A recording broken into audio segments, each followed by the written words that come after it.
ganar la batalla, ¿no? Por eso decía, no la guerra, la batalla del relato, ¿no? O sea, porque es evidente que el capitalismo ha demostrado que es un sistema que funciona mejor que el comunismo, ¿no? Pero el capitalismo solo pone datos encima de la mesa, solo pone números y los números no le llegan a la gente. Entonces, ¿qué ha hecho la izquierda?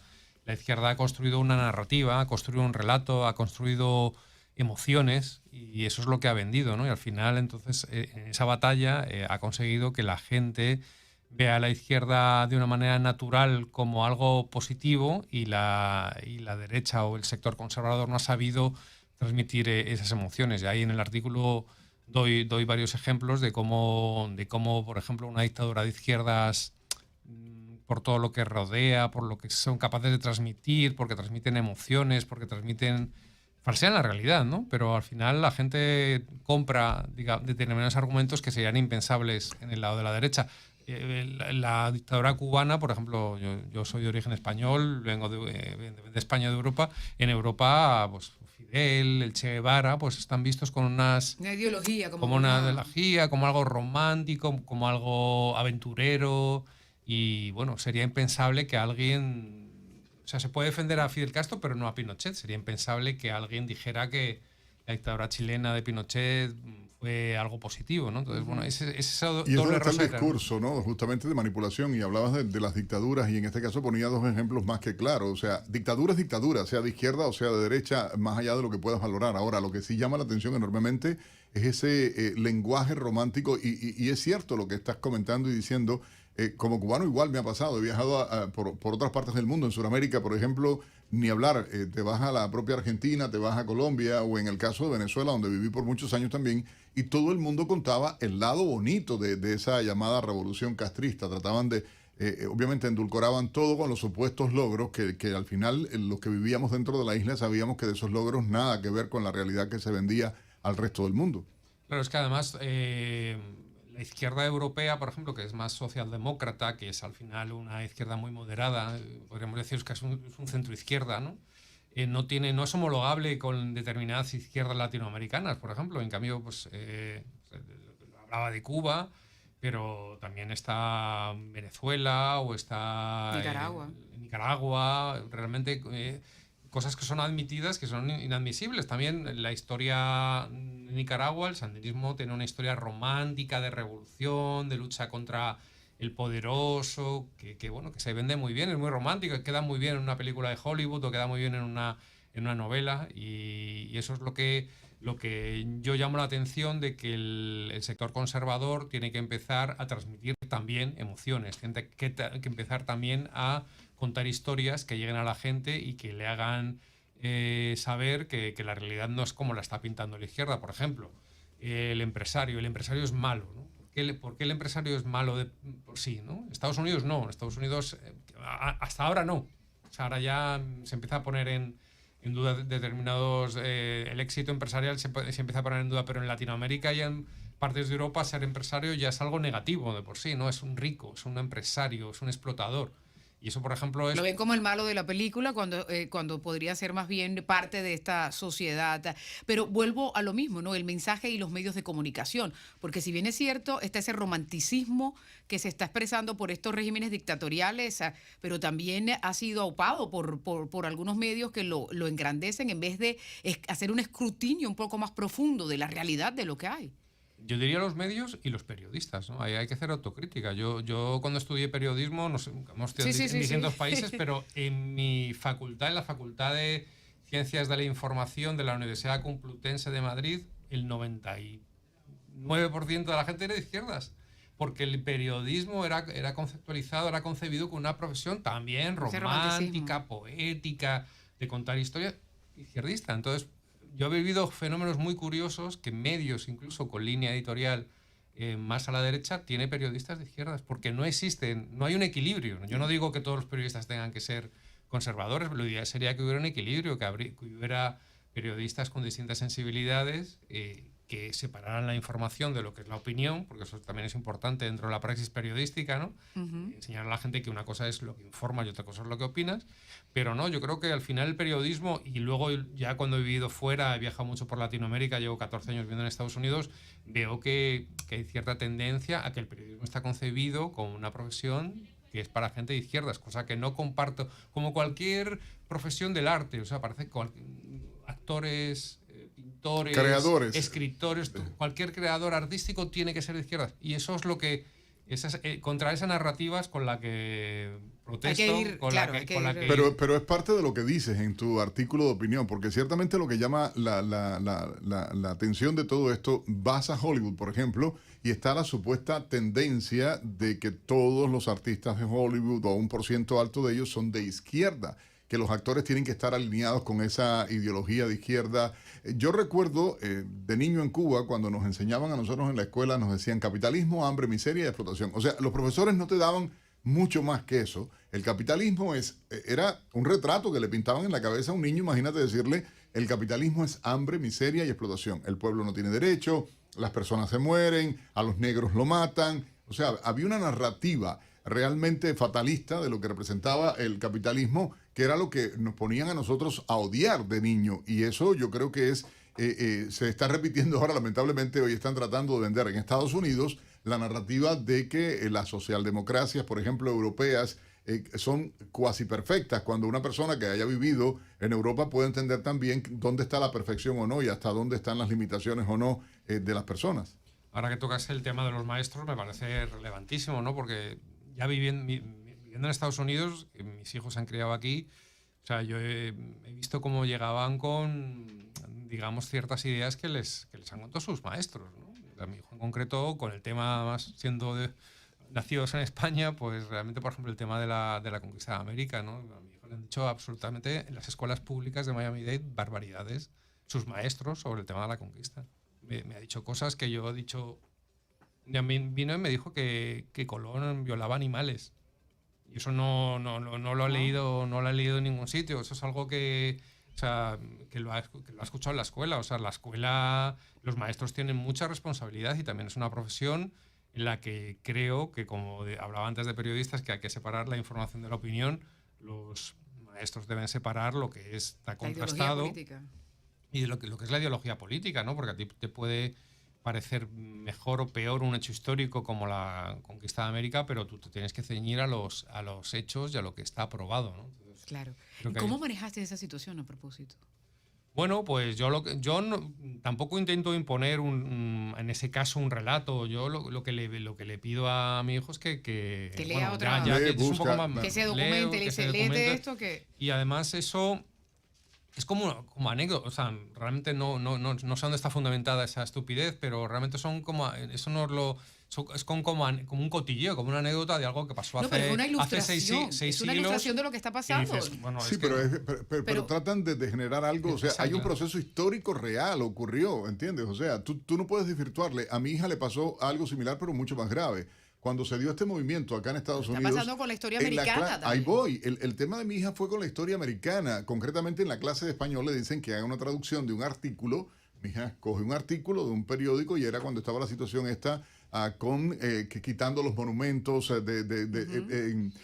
con esta cosa de la guerra en Estados Unidos, de recesión, etcétera, etcétera. Y mi hija pone y traduce el documento en la clase de español y pone que elementos del Partido Demócrata, ella tradujo literalmente lo que decía el artículo, ni sé en este momento de quién era, y la maestra la acusó primero lo que hizo fue preguntarle, ¿tú eres republicana? Mi hija, que bueno, es medio parecida a su padre, le dijo, ¿y usted es demócrata? ¿Quién es usted para preguntarme eso? Claro, ya era en high school, en 11º grado, y le dice, ¿y usted es demócrata? ¿Por qué usted me hace esa pregunta?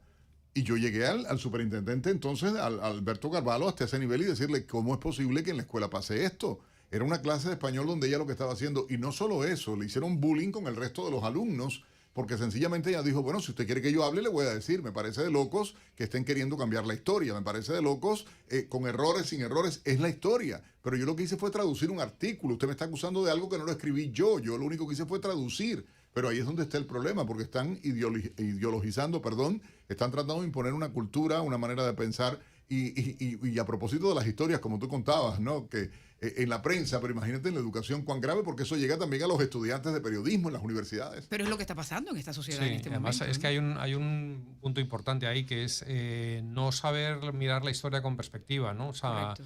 mirar la historia con gafas del 2022. Tú no puedes analizar un hecho como la conquista de América o otros muchos hechos históricos que ha habido con la visión del 2022. Y eso es un ejercicio que hay que enseñarle también a los niños, ¿no? Que el mundo de 1492 no tiene nada que ver con el mundo 2022, pero ahora se simplifica tanto todo que lo hacen así, ¿no? Lo hacen así. Con una óptica reducida de la realidad, ¿no? Porque si bien es cierto, los seres humanos a lo largo de la historia hemos pasado por una cantidad de circunstancias, esa misma capacidad de reconocer y corregir es la que nos ha llevado a donde estamos ahora. Pero si uno quiere mostrar algo que no es, se va a mostrar también y se va a educar a unos niños o a unas futuras generaciones que no tienen el concepto real de lo que se ha vivido, ¿no?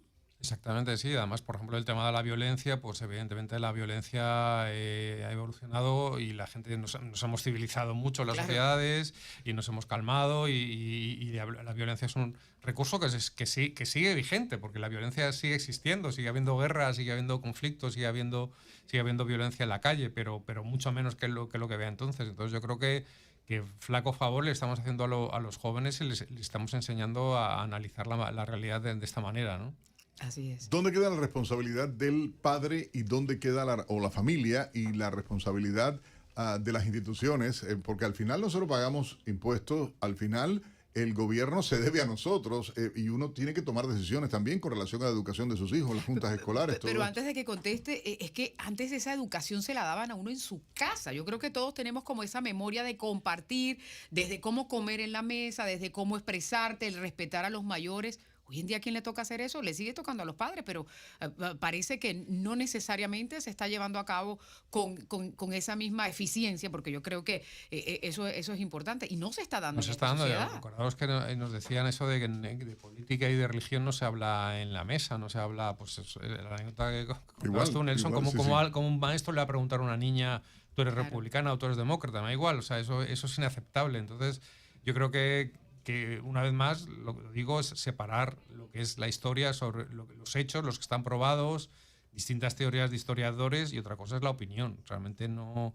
Que está bien que cada cual se haga de la percepción que le dé la gana, como yo digo, del mundo, ¿entiendes? Pero con Cada el cual que se conocimiento. defina, ahí es donde está el tema. Pero lo triste es que se trate a través de la prensa, a través de la educación en las escuelas o en las universidades. Imagínate, yo digo, salí de un país que era una dictadura, o sea, ya yo vivo fuera de Cuba 30 años, pero así todo en mi cabeza está la formación que tuve de niño y las cosas que decían. Y uno tiene la capacidad de discernir y ver. Pero yo digo, imagínate luego que llegue a este país y de momento, como pasó hace poco, crear un ministerio de información o desinformación o el nombre que le pusieran, ¿entiendes? O sea, para fiscalizar lo que se decía o no en función de los intereses del gobierno de turno. Y dictadura es lo mismo, me perdonan ustedes, en mi opinión personal. Sí, bueno, es que a mí me hace mucha gracia también este tema de la desinformación aquí en el sur de la Florida, porque la gente que estaba promoviendo esa lucha contra la desinformación es gente claramente del Partido Demócrata, por ejemplo. Digo, si hubiera que hacer algo contra la desinformación, habría que hacerlo contra la desinformación de todos los medios, ¿no? De todos los medios de distintas tendencias, pero es muy gracioso que siempre son, en este caso, demócratas, hablando de medios que les parece que tienen una línea conservadora. Entonces, bueno, se creará otro movimiento de desinformación más conservador que dirá que todo lo que dicen los medios de línea. Entonces, yo creo que tiene que haber un punto intermedio. Y ¿no? ahora venimos a las redes sociales, que quizás también han contribuido a todo este fenómeno, ¿no? Que no, porque aquí se ha ido regulando a medida que los medios de comunicación fueron adquiriendo ese poder de información, tienen una serie de responsabilidades, ¿no? Y traducidas en demanda, porque como claro, estamos en una sociedad capitalista y eso es parte de todo lo que se ha estado conversando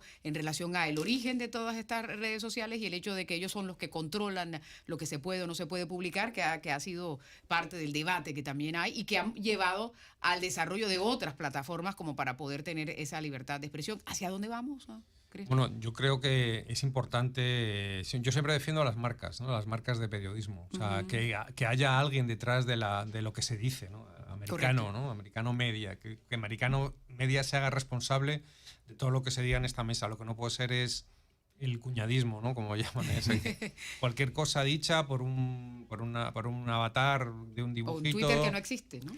Eso no puede ser. Eres súper optimista en el título de este artículo de opinión. La izquierda ganó la batalla de las historias, pero no la guerra aún, pero la guerra aún no está perdida. No, yo creo que hay que seguir peleando. Yo lo que digo, hay que enseñarle a la gente. Yo ahora viajo mucho por Latinoamérica, pongo un ejemplo. O sea, la gente en Guatemala, por ejemplo, voy a zonas muy pobres a contar historias de desarrollo empresarial. La gente no quiere que los gobiernos le subvencionen. La gente quiere trabajar, quiere progresar. Eso es una idea conservadora. Claro, totalmente. Muy valiosa, que yo creo, por ejemplo, hay que desarrollar, ¿no? Más que ideas morales sobre los homosexuales, sobre el aborto. Creo que es mucho más positivo crear historias en torno a la gente que quiere salir adelante, y creo que la gente quiere trabajar, no quiere subvenciones, no quiere bolsitas de comida, quiere salir adelante. Pero hablábamos de Enséñame eso a más pescar, temprano. no me dejes el pescado. Claro, lo hablábamos acá, que Eso decíamos. temprano hablábamos de cómo la cultura de la comunidad hispana en Estados Unidos ha ido cambiando, de cómo justamente la gente que viene a este país viene queriendo ayudar a los suyos, primeramente, tratar de mejorar su estatus de vida, tratar de tener. Pero la gente quiere producir, la gente quiere hacer. Y como tú decías, no me des bolsitas, no me estés regalando, no me subvenciones, dame la posibilidad de hacer y ser, que al final es importante. Y bueno, y Y luego esta es la base del decir, capitalismo. Es claro, lo más antiizquierdas que pueda haber, es esa idea. Que Claro, la y gente, la prosperidad económica. y que la gente tiene inteligencia y es capaz de salir adelante por sí misma y no necesita ningún papá Estado que le esté controlando y diciendo lo que tiene que hacer, Y ¿no? podría ser objeto de otro segmento que podamos compartir. Seguramente. Pero en todos estos países, en particular en Centroamérica, estas ONG que llegaron después de los procesos jugaron un papel que está siendo evaluado precisamente porque muchos de los que están ahí dicen, no, es que nosotros lo que queremos es seguir prosperando, porque allí también hay un tema, tela para cortar. Hay otro relato increíblemente falso que es la mezcla de indigenismo con izquierdismo, ¿no? que se da de bofetadas, porque es que el indigenismo radical tiene unas raíces... iba a decir conservadoras, pero que ni siquiera son, o sea, un poco son... Es más bien defensa No, cultural. Son defensa cultural. Sí, pero más que de defensa cultural, como tienen una esencia tribal, en alguna medida también la cultura Pero de la eso tribu sí. es de expansión territorial, No, y de mantener la pureza valores, de de tener su riqueza. de integridad, exacto. Que Manuel, puede ser malinterpretada, ¿no? Pero, exactamente. No, y al final, ¿sabes qué pasa? Hay algo que está en la línea de todos y es la victimización. Lamentablemente, la victimización de las minorías o de los grupos o de lo que sea lleva a este tipo de conclusiones. Nos debes desde ya la próxima visita, Manuel. Encantado cuando queráis. Así que Gracias por muchas invitarme. gracias, pero bueno, promociona también, donde pueden revisar Hispano todo Post. lo que es para- Sí, bueno, yo sigo con Hay que Hispano Post aprovechar. y bueno, todos los meses tengo mi columna en el Miami Herald y bueno, también en República.gt, que estoy realizando documentales sobre el cambio de narrativa. Estamos intentando cambiar la narrativa sobre Guatemala, precisamente para que no se le vea un país que solo se basa en la inmigración a Estados Unidos, sino que también hay recetas para que ese que país prospere. prospere y la gente no tenga necesidad y de de un país emigrar. que vale la pena visitar. Claro. Definitivamente Sobre es un todo país es que desde el precioso, punto... sí. No, bellísimo. En el que Semana se vaya- Santa, yo fui gratamente sorprendida. Y, no, y Yo de empresarialmente... verdad, gratamente Bueno, sorprendida. yo recomiendo Antigua, por ejemplo. Es una ciudad Antigua, eso preciosa, iba a una decir, ciudad Antigua preciosa. yo creo que es casi como perderse en el tiempo. De hecho, ¿no? el último documental que he hecho sobre Antigua, sobre cómo los emprendedores, los Así empresarios es. de ahí han estado luchando para saltarse la pandemia y que la gente vuelva a visitarlo, que según National Geographic es la ciudad más bella de Centroamérica. Pero hay que decir algo al director, De hoy nos va Centroamérica, a sí, matar. concuerdo con Centro. El director nos va a matar. Bueno,